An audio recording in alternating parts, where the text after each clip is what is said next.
Welcome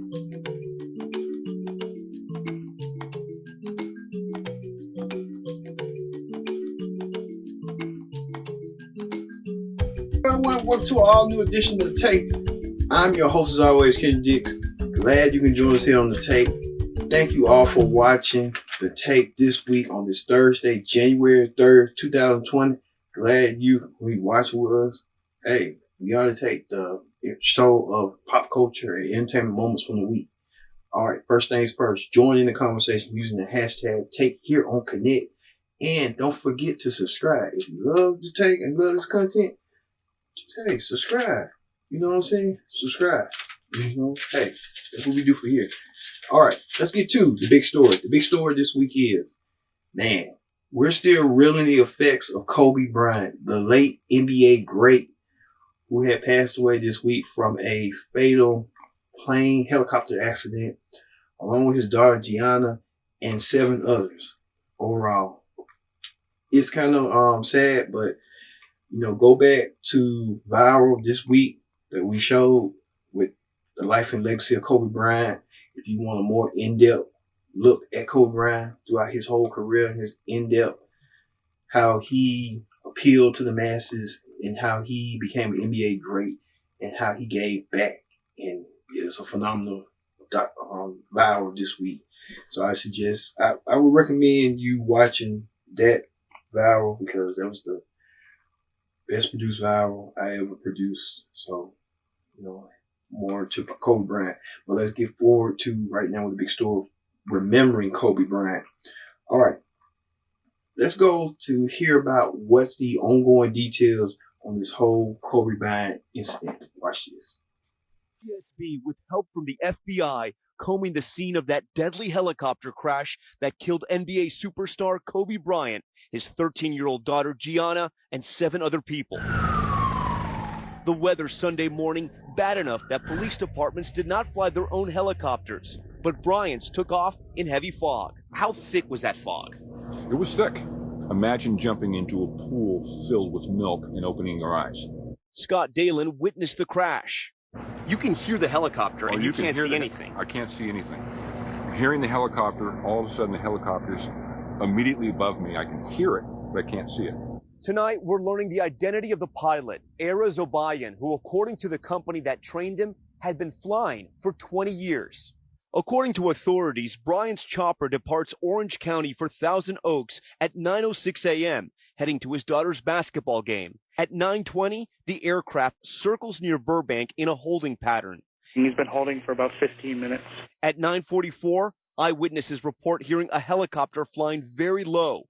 Air traffic controllers inform the pilot they can't detect him on radar. 2 Echo X-ray, you're still too low level for flight following at this time. Data shows that seconds prior to impact, the aircraft rapidly accelerated, slamming into a canyon near Calabasas at 9:45 a.m. Among those killed, John Altobelli, a baseball coach, his wife Carrie, and their 13-year-old daughter Alyssa. Also on board, Christina Mauser, an assistant basketball coach and mother of 3. How do you tell a child their mommy's no longer with us? For years, Bryant regularly commuted by helicopter to avoid LA traffic and have more time with his family. He spoke about it in 2018. I had to figure out a way where I could still train and focus on the craft, but still not compromise family time. And so that's when I looked into helicopters and be able to get down and back in 15 minutes. At this time, we ask that you please rise. The shock of the tragedy quickly spreading across the globe. NBA players openly weeping during pregame tributes. They're going to take a 24-second violation in honor of number 24. This guy was like a Pied Piper. People would follow him everywhere just to look at him, to touch him, for him to say hello. For me, this is a god-awful day. All right, you saw right there about Kobe Bryant with the helicopter accident that killed him, his daughter, and 7 others that we don't want to forget. And they said the weather played a huge, crucial part in it. And it's sad to see that, and it's heartbreaking. It's, you just don't know how precious life is. And you have to live one day at a time. You only have one life to live, and you must take advantage of that. And Kobe Bryant showed that throughout his 41 years of life that he never took for granted. His humbleness, his dedication, his spirit, and his spirit will live on. And we mourn now, but he will live on forever in our hearts and our minds. And it's just sad to hear that. Speaking of that, talk show host Wendy Williams, she teared up and cried doing her own tribute to Kobe with this. And his 13-year-old daughter and the helicopter crash. And I don't know where you were when you found out, but it just, damn it, man. And they were on their way, as you know, to one of her games. And, you know, he retired a few years ago, but he was doing so much behind. Like, what I really dug about Kobe, because, you know, I don't really follow sports like that. I don't know that I've ever seen him play a game, but I just knew 20 years in the game, he's like the living legend that a whole generation, you know, like our kid is only 19. Like, that's Kobe. And we do have a picture of him, by the way, in the apartment. We always had a picture in my son's room. He really stood for putting his money into homelessness. I've been hearing that over and over again. And also, girls and women playing basketball, which is a big deal because a lot of times there are a lot of fathers who don't necessarily, you know, they're waiting for that son to play the game. And he's left behind his wife, Vanessa, of 18 years. You know, they went through their hiccup like a lot of marriages do. But you know what? She was there for him. And he rose to the occasion of being a good, seems like a good husband, a good father. You know, he leaves behind 3 daughters. And so I'm like, okay, I want to take off tomorrow. I can't even deal with this. You know, I had been on the phone with my parents for like an hour and a half. We were planning our family trip to Martha's Vineyard this summer. And my mom and my dad, and we're all talking and saying how it's going to be so great, you know, the whole family getting together, regardless of what we go through. And I think that's the teachable moment, you know, live each day like it's your last, not in a bad way, you know, hug the people you know. Sometimes you got to let bygones be bygones. I'm talking on the phone with my parents for like an hour and a half. We're so looking forward to this vacation this summer. And then I see a text on my phone from Norman. And I thought you were lying. I was like, this is not the time to joke. Because after I got off the phone with my parents, I planned on going downtown to Avenue A. There are a lot of the animals from Puerto Rico who are in shelters down there. And all they want people to do is go down and pet them. Mm-hmm. Or if you want to adopt. Right. So I was just going to go down and pet. I don't want any more animals. But I was going to go down there. And it was a beautiful day. And I'm just like, you had me stuck on stupid. I was so mad at you.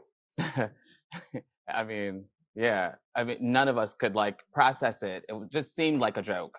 It seemed like a really cruel, like it couldn't. Yeah. Right. So thousands of people showed up at the Staples Center last night, you know, for the Grammys. And I don't, you know, I did get a call from DJ Booth, who's now out in LA. And he was like, and he was bawling, by the way, bawling on the phone. And he said, I just want to come home. I just want to come home. And he said, it's totally off here. I just want to come home. You know, that mambo mentality and the go, go, go and the driving force and, you know, consistently trying to be the best version of yourself. That's what he represented.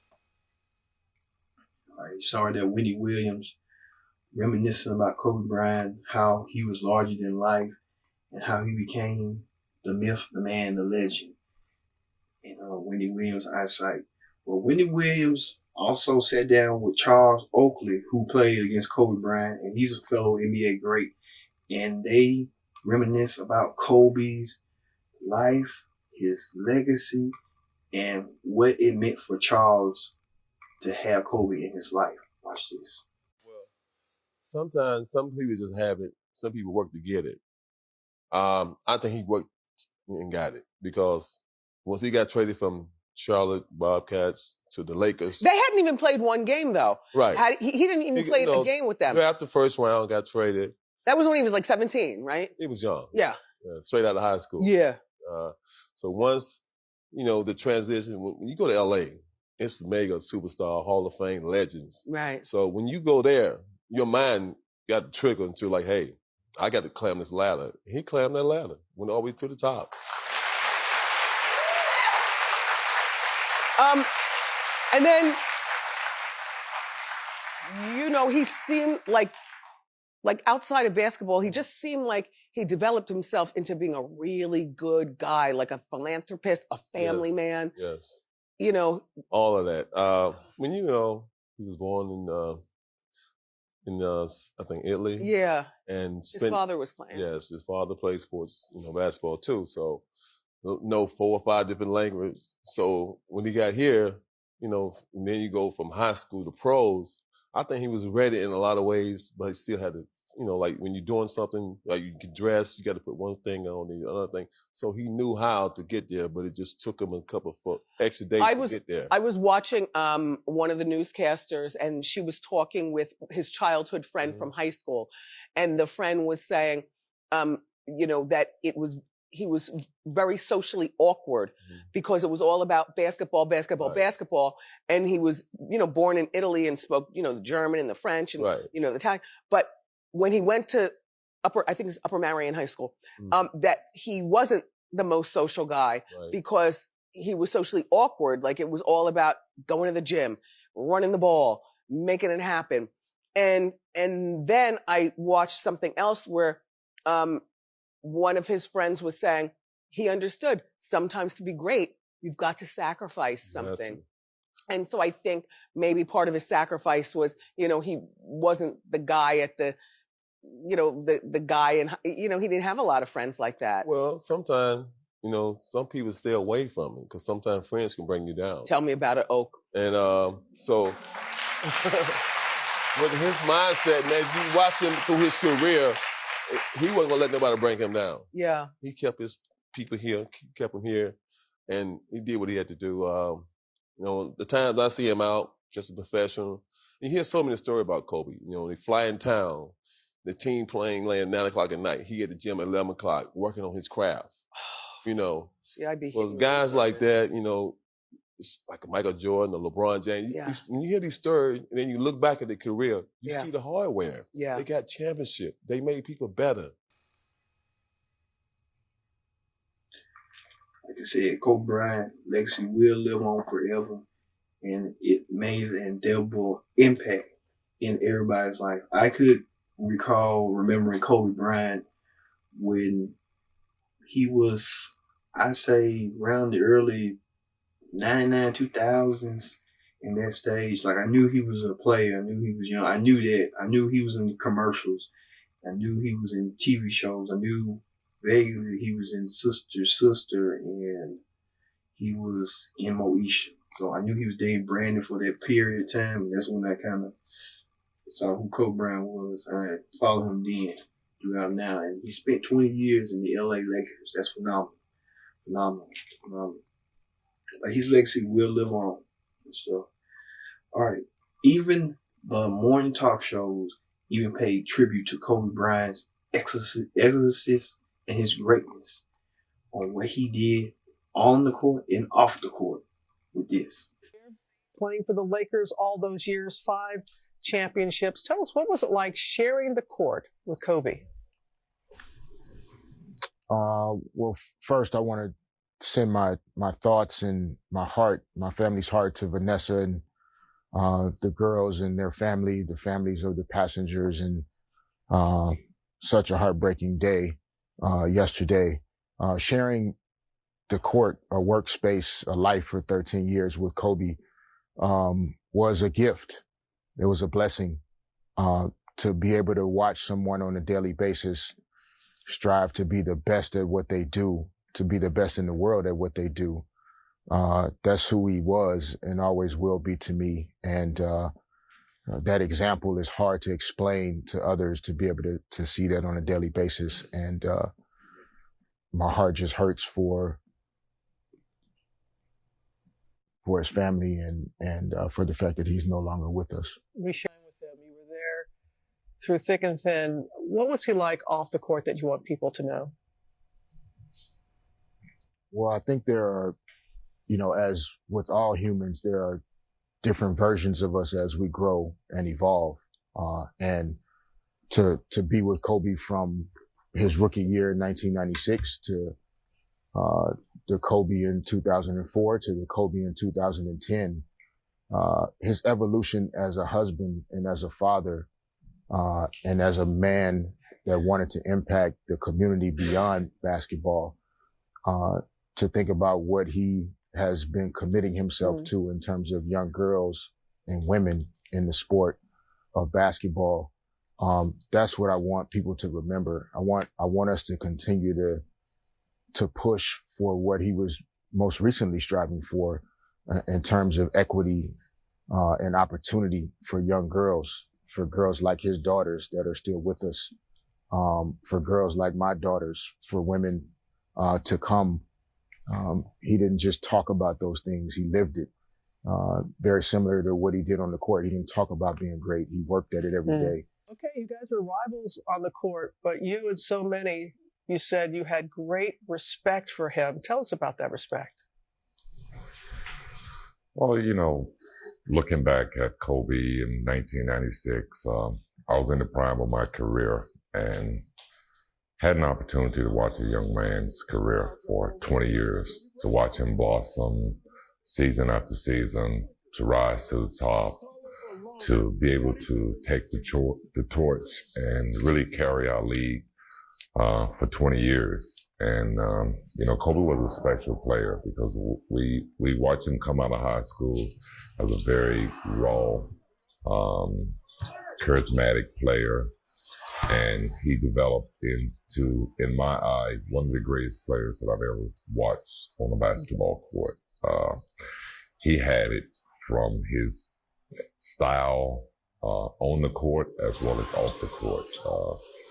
His competitive fire was unmatched. And, for me, I look back at Kobe and I watch his growth and development. He was one of those players that idolized Michael Jordan, but he mimicked Michael Jordan in a lot of ways. And it was a guy that, I watched him watch films on one of the greatest players that ever played the game. And he emulated his game to the T. And very close. Two of the most charismatic players that I've ever seen in the game. Iconic. Those guys really set the bar in terms of guys that could play, two-way players, played hard on both ends of the court. Kobe wanted to be known as the greatest player to ever play the game. I mean, he wanted to be better than Michael Jordan. He wanted people to realize that he was right there and that he put in the work to let you know that, he is one of the greats. All right. Scotty, thank you so much. Derek, thank you as well. We really appreciate you guys sharing your thoughts on Kobe. Thank you so much for your time this morning. A lot of people are still trying to process the loss of NBA superstar Kobe Bryant, who was killed yesterday in a helicopter crash along with 8 others, including his 13-year-old daughter, Gianna. And fans set up tributes outside the Staples Center in LA, and millions have been expressing their heartbreak on social media. It's when people say, you have to live each day to the fullest. This is what they mean. Where were you when you heard? I got it on my phone or on my watch or something, and it was like, what? And then I turned the TV on, and they weren't saying it right away. They weren't saying it happened to him. So it just was, it's only 41 years old, and a little girl.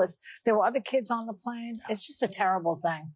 It's just terrible. What can you say about it? He was a nice guy. He was. A real sweetheart. We had him on the show. Yeah, I'm going to show that. Oh. I was, as Whoopi, I spend every weekend with my daughter's basketball team because she plays AAU. And we were stunned. And she took it particularly difficult. She's a 13-year-old girl basketball player. And she knew about Gigi. And I think the whole team, and we couldn't process it. I don't think anyone could really process it. And what I loved about Kobe, not only was he lovely when he was here, and he was such a proponent for girls in sports and women in sports. And it just meant a lot to have a former NBA player saying girls can do it too. You know, he also stood up for gays. On Twitter in 2013, he chastised one of his own fans who used gay as some kind of a pejorative insult. You know, using "you're gay" as a way to put someone down ain't okay, he said.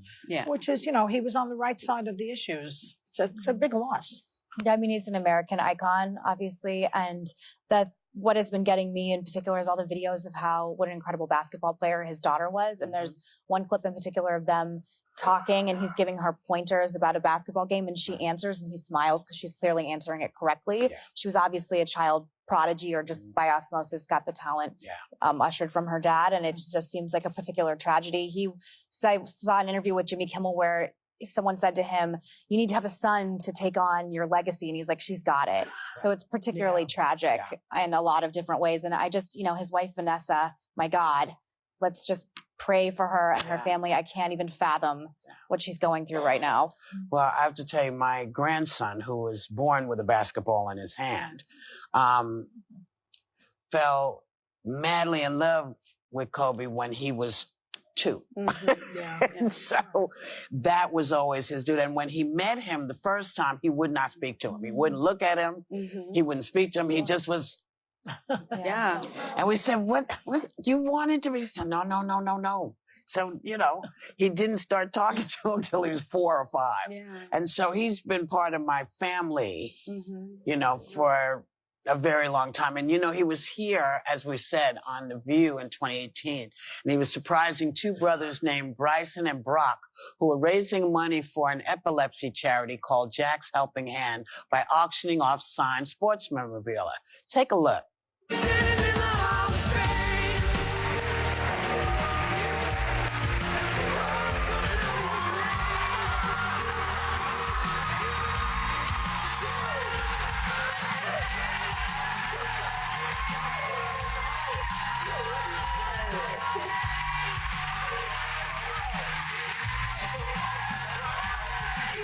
It's a belief that we all have a responsibility to each other, to help one another. I mean, it's the fundamental belief. If you have the opportunity to do that, it is our responsibility as people to help one another. And that's it. Simple as that.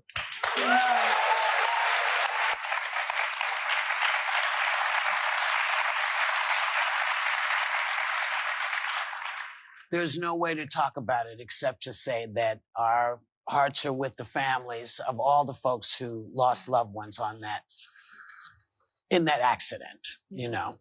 That's our hearts and prayers are with them. I met Kobe when we were both the same age, 19. He was did our sister. Yeah. And I remember just looking at him. He was so tall, and he had just started playing for the Lakers, and I didn't know what to expect. Because you think, you know, this athlete, he came just out of high school, now he's this big shot. But I'll never forget his humility. I'll never forget his kindness. And even then, his work ethic. You know, he was on Sister. He was so nervous, and he had like 1 or 2 lines, but I remember I was like, dang, he's so focused. And my heart just goes out to all the families who have lost, you know, their loved ones in this. But the Antebelli family lost a mother and a father. And as a parent, you know, when your children fly, I'm sure she has that, you know, anxiety or that like gut-wrenching feeling when your loved one is flying, and you think about that, and then you have to get that call. She lost 2 people. She has to grieve her husband and her daughter. That it just breaks my heart, and it shows me life is fragile. Yes. Life is short, and I know we say that, but we have to really work hard to stay in the present moment. This is all we got. This moment right here and now that is promised. We don't know what's going to happen to us when we leave. The only day promised is yesterday. Yes, exactly. So tell your loved ones you love them. Yeah. And hold. All right, all these amazing stories that Kobe Bryant has left, you know, being the great humanitarian he was, and he gave back.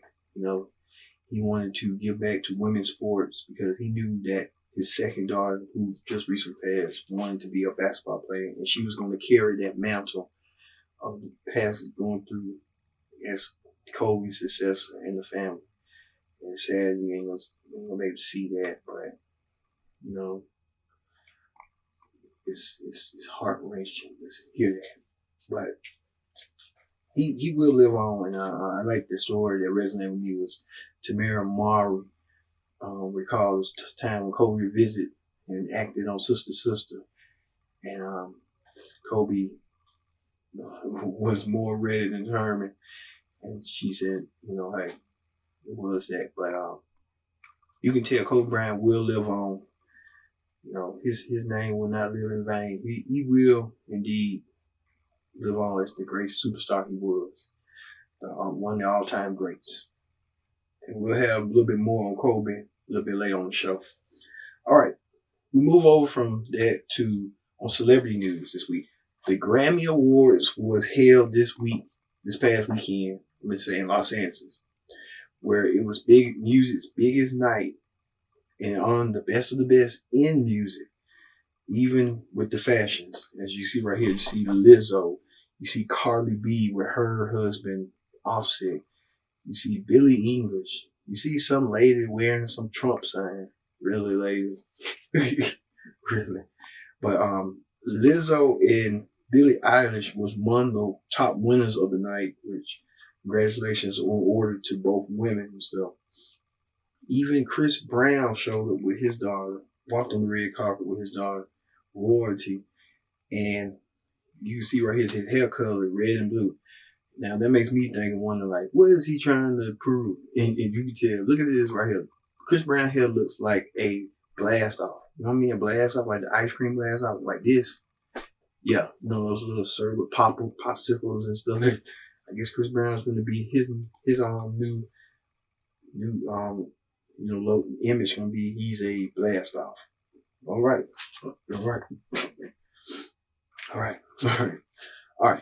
On talk shows this week, man, America's Got Talent host TerryCrews is in some hot water among black women after TerryCrews appeared on the Today Show and made this sterling comment. Watch this. We should ask you about the Gabrielle Union controversy. Of course, there are reports that her contract wasn't renewed because she reported a toxic atmosphere existed at the show. You're at the show. Is there a toxic atmosphere? First of all, I can't speak for sexism because I'm not a woman, but I can't speak on behalf of any racism comments. That was never my experience on America's Got Talent. In fact, it was the most diverse place I have ever been in my 20 years of entertainment. The top 10 acts were Asian, women, older, younger, black, white. It was everything in the gamut. Now, I have to say this too. When you look at what the allegations are about, it was given by an unnamed source. My thing is, it's funny because I believe you should listen to women. You should always believe women. So I asked my wife what I should do. And she was like, first of all, if it's coming from an unnamed source, because Gabrielle Union has not made any statement to this day about any of these allegations publicly. Yeah. So have you spoken to her? I have not. I reached out, but I have not heard anything. And so my thing was, my wife said, well, if she hasn't made a statement, why would you? Yeah. And I said, you know what? I'm going to listen to her. TerryCrews was asked a question by Gabrielle Union about the workplace toxic environment, and TerryCrews dismissed it and saying everything looked okay to him, but a lot of black women now felt not that way and called Cruz out. Even the Real's Amanda Seal shed some light on what she thought was despicable on TerryCrews' part with this. Everybody got thoughts, but this, I am so deeply bothered by this type of thing. Speak on it. Tell us why. It is, on a basic level, it's just corny. Okay? On a basic level. But, I'm just going to read my card. Okay. Go ahead. Okay. Go ahead. It is so easy to support black women. It is so easy. It can be done so effortlessly. So when you see examples of someone giving their energy to be obstructive, you wonder why they would make that choice. Yeah. Why is it not instilled in him to protect this woman? She protected him when he was in another adverse situation. She put her voice out there. And I think I speak for a lot of sisters. I think I speak for a lot of sisters when I say it's part of the bigger conversation of Black women earnestly wanting the support from our brothers when we are speaking out and speaking up. And there really should just be a code, because so many sisters feel like so often we're on code and our brothers aren't. And I take heat all the time because there are brothers who don't follow code and have put me in very deleterious situations. And now there's other brothers who think I'm something that I'm not because other brothers weren't on code. But I will say this, seeing this scenario play out in a different way, because in Hollywood, Black women really are not regarded, really would have just been so much more uplifting. And they don't think about Black women again. You know why? Because it's easy to disrespect. Yeah. Vanity Seal saying she didn't like what TerryCrews was saying, and TerryCrews should know better than that Black women are defending him when he had his little ordeal with some producer touching his booty, and a Black woman came out for him. Now he can't do the same for Black women. I think TerryCrews sometimes looking at it like a payday rather than just a human right issue. So TerryCrews, and he's married to a Black woman. His wife needs to school him up. So she real school, but I don't think she didn't caught wind of that. I would think. Come on, Terry. All right. On Ellen DeGeneres, on the Ellen, singer Justin Bieber sat down with the talk show and tried to sing to the host with this. So I tuned my guitar backstage, and now it's higher, so I got to figure out whether I can still hit these notes. Yeah, you got that yummy, yum, that yummy, yum, that yummy, yum. Yeah, you got that yummy, yum, that yummy, yum, that yummy, yum. Say the word on my way. Yeah, babe, yeah, babe, yeah, babe. Any night, any day, say the word on my way. Yeah, babe, yeah, babe, yeah, babe. In the morning or late. I think it's her birthday too. Should we sing her happy birthday? All right, Justin Bieber singing his song "Yummy." That's on the hit tracks. We talked about last week that Bieber was trying to get people to stream it so he can get more views and more on the charts. It's likewise like his ex-girlfriend Selena Gomez too. They're trying to promote the song so they can get more views, more streams and stuff, and kind of like will pop over and stuff. Well, Justin let the cat out of the bag and told Ellen this. When is it coming out? The album is February 14th, I believe. Is it really? Oh, that's great. Yeah. That's Valentine's Day. So I guess this is the first time I'm saying that. Nobody knew that. No, right now. that's why I asked you, because February nobody 14th. knew. So, February 14th. February 14th. Yeah, Justin Bieber saying that his new album will come out on February 14th, Valentine's Day. So he's trying to get a pre-sale thing going. So I don't know what the Biebs trying to do. The Biebs just trying to, be the Biebs. With that, he's married, he's a changed man, he's a Christian. What's next? Well, 10 years ago, Justin Bieber was a little kid saying baby, baby, baby. And now 10 years later, it's a whole different Justin Bieber. Tell you. All right. Let's take this break right now and let's take a moment of silence to remember Kobe Bryant. We'll be back after this.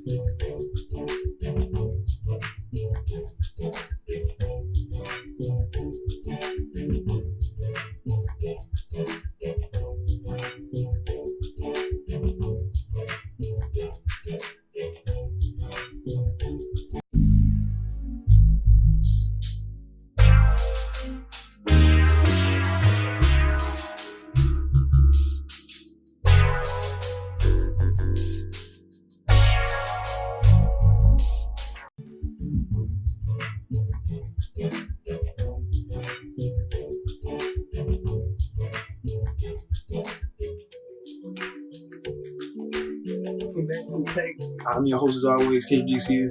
Like I said, you're watching The Take here on Connect. Don't forget to subscribe. Subscribing is caring. If you love content like The Take, the pop culture pro, entertainment show of the week, and we give recaps and stuff. And this is your channel. This is your night, Thursday nights here on Connect. So don't forget to use the hashtag Take here on Connect. All right. Thank you all for watching once again. All right. Let's get to the political rundown. Political rundown this week. Man, President Trump has more worry than ever before that his former National Security Advisor, John Bolton, is supposed to release a book coming up that exposes the president's trade secrets. And the president does not like that one bit. And the president trying to figure out how to combat Bolton while proceedings of this impeachment trial with the Senate. Take a look. How are you doing today? The president's former national security advisor, John Bolton, smiling and waving to cameras this morning after upending the impeachment proceedings. Do you have any evidence of your claims, sir? According to the New York Times, Bolton writes in his upcoming book that President Trump personally told him he wanted to continue freezing nearly $400 million in security aid until Ukraine helped to investigate his rivals, including Joe Biden. It directly contradicts what the president's defense team has been arguing. There was no connection between security assistance and investigations. The president's lawyers today never once mentioning Bolton. But the president tweeting, "I never told John Bolton that the aid to Ukraine was tied to investigations into Democrats, including the Bidens." If John Bolton said this, it was only to sell a book. Does this increase the chances he could be called to testify? Well, I haven't seen a manuscript, but I can tell you nothing was ever said to John Bolton, but I have not seen a manuscript. Bolton's reported first-hand account is sending a seismic shock through Capitol Hill, where senators will have to decide whether to allow him as a witness. It's pretty fair to say that John Bolton has a relevant testimony to provide to those of us who are sitting in impartial justice. And Senator Mitt Romney says it's increasingly likely that other Republicans will join him. The reporting on John Bolton strengthens the case for witnesses. But the president's lawyers argue senators should focus on the evidence from the House investigation and nothing more. We deal with transcript evidence. We deal with publicly available information. We do not deal with speculation. Like I said, this could be damaging to the president, and it gets more into what's going on in the White House and how the president operates. It's different than New York City than it is in Washington. So President Trump trying to figure out how to get rid of this, and then he's had a re-election campaign coming up soon. The president got a lot on his plate at the moment. And he's looking at it like, you know what I'm saying? Yeah. All right. Like I said, this week, no reality show clip down because the Super Bowl and stuff. But on news this week, this Sunday is Super Bowl Sunday. Well, we can't say Super Bowl, but we just did. It's the big game, or however they want to call it. Well, we have the San Francisco 49ers led by Jimmy Garoppolo versus the Kansas City Chiefs led by, I forgot who their star player is, to be honest. But many people want to get to know who Jimmy Garoppolo is. Well, we shed some light on a local news affiliate where Jimmy Garoppolo at the time was dating a Pacific porn star. Watch this. Is much older than he is. He's a star quarterback and the golden child for one of the most storied franchises in the NFL. The reactions today ran the gamut, but what are the real implications of Jimmy G's date night? He's probably one of the best looking quarterbacks I've ever seen. He's got to be a ladies' man, no? He's the shining star of the 49ers with an equally glossy reputation, which is likely why he's also making headlines for his date last night. TMZ got this video at a Beverly Hills restaurant where the 26-year-old quarterback can be seen toasting wine and walking arm in arm with one of the biggest adult film stars in the industry, Kiara Mia. Wow. I don't know what to say. He's hot, so, you know. Oh, I can't judge on that. Yes, it's causing a lot of talk, but the real question is what this means for that sterling reputation of his. He's got big-name sponsors, and his jersey is the second highest seller in the NFL. With training camp a week away, creative director of Baker Street Advertising and sports marketing expert Bob Dorfman says it won't go unnoticed. And I think he has pretty much the perfect image right now for the Bay Area. What this does is, it may hurt him a little bit with certain marketers who might say, I don't want to sign a guy who's dating a porn star. But Dorfman says it's not likely to make a huge difference in the long run outside of those conservative markets. In fact, he says there are many who might give the guy more credit for courting a woman like Kiara. Yeah, good for him. Good for him. Good for him. I'm sure that obviously we want people who are going to represent great values that we can all be proud of. But at the same time, I think our society's changed a little and wants people to be able to make personal decisions. Well, for what it's worth, Garoppolo picked up the support of Dallas Mavericks owner Mark Cuban. His take, because the QB did not try to hide anything, he comes off as more authentic, something advertisers love. Liz? Yes, Jimmy Garoppolo could be erotic for his Super Bowl thing and exotic for his Super Bowl pleasures with the porn star / could be girlfriend or whatever. But on First Take, Stephen A. Smith weighs in on his analysis to see who's going to win the game between the 49ers and the Chiefs. Watch this. Ain't no way in hell. Jimmy Garoppolo, Jimmy G. I'm not going to call him porn star Jimmy for Super Bowl week. I'm going to refrain from that. But Jimmy G, no way in hell I'm going to think he's going to outplay Patrick Mahomes. Jimmy G has thrown for 208 yards in 2 games. That's an average of 104 yards in 2 games, 2 playoff games. How many times have I told y'all throughout this season, how many times I said, I want to emphasize to all those folks out there, I'm not saying Jimmy G can't play. I'm not saying he's a scrub. I'm not saying he didn't deserve the contract. $72 million is not bad, but I mean, we've seen exorbitant contracts given to other quarterbacks and stuff like that. It's around what he deserves, $137.5 million, $72 million guarantee. Props to him. But I've said this on many occasions, I'm going to say it again.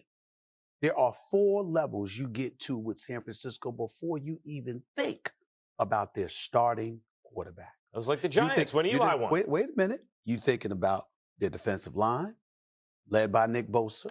You thinking about their secondary, led by Richard Sherman. You think about their running game with Mostert and Tevin Coleman. And you thinking about the play calling of Kyle Shanahan, and I'll add a 5th. Kittle. Now, somebody got to throw him the football. I understand that. But we've seen this brother in short yardage situations make plays after the catch.